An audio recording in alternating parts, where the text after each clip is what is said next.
Hello बच्चों, let's see the question.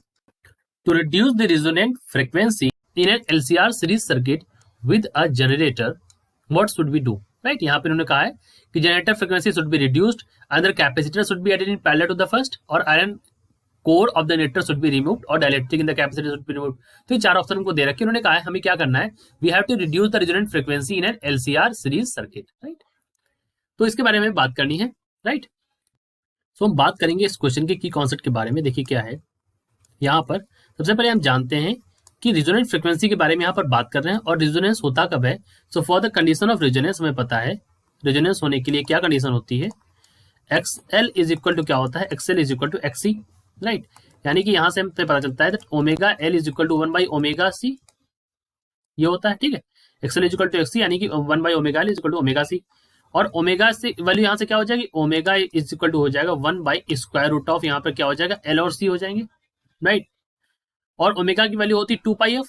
Right, so 2πf is equal to 1/√ऑफ LC। यहां से फ्रीक्वेंसी जो आ जाएगी, f की वैल्यू आ जाएगी, f इज इक्वल टू 1/2π√ऑफ LC। ये हो जाएगा, यही हमारा फ्रीक्वेंसी का आ जाएगा। और यही फ्रीक्वेंसी जो है, ये हमारी जो ओरिजिनल फ्रीक्वेंसी f है, इसी को हमको यहाँ पर रिमूव करना है, सॉरी यहाँ पर इसको रिड्यूस करना है। राइट, इसको हमें घटाना है। तो हमें क्या करना पड़ेगा, या तो हम एल में चेंज करें या सी में चेंज करें। अब अपने ऑप्शन से हम चेक करते हैं। राइट, तो बच्चों पहले ऑप्शन में कह रहे हैं the generator frequency should be reduced. Right, तो पहले ऑप्शन में कहते हैं जनरेटर फ्रीक्वेंसी जो है वो रिड्यूस कर दो। तो यहाँ पर क्या होगा, रिजोनेंट फ्रीक्वेंसी रिड्यूस हो जाएगी। ऐसा तो नहीं होगा, यहाँ पर देखिए जनरेटर फ्रीक्वेंसी तो आई नहीं टर्म में, तो ये तो गलत हो गया। Another capacitor should be added in parallel to the first. तो ये बात अगर देखते हैं, अगर हम एक कैपेसिटर को ऐड कर दें, तो देखिए हमारा जो नया कैपेसिटर सी डैश हो जाएगा वो C1 और प्लस C2 इस तरह से ऐड होते हैं, तो ये हमारा जो कैपेसिटेंस है वो बढ़ जाएगा। तो जब हमारा कैपेसिटेंस बढ़ जाएगा, देखें आप, तो फ्रीक्वेंसी हमारी क्या हो जाएगी, ये डिक्रीज हो जाएगी, यानी कि ये ऑप्शन यहाँ पर सही है।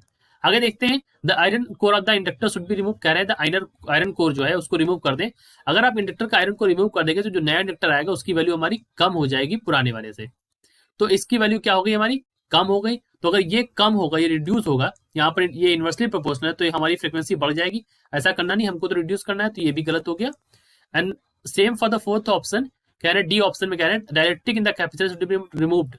तो अगर हम कैपेसिटेंस से डायरेक्टली घटा देंगे, तो जो नया कैपेसिटेंस आएगा उसकी वैल्यू हमारी कम होगी ओल्ड कैपेसिटेंस से। इस वजह से क्या होगा, फ्रीक्वेंसी हमारी यहाँ पर भी बढ़ जाएगी, बिकॉज इनवर्स रिलेशन है। तो ये भी हमारा गलत हो गया। सो ऑप्शन नंबर बी हमारा यहाँ पर सही है। I hope you understood it well. All the best.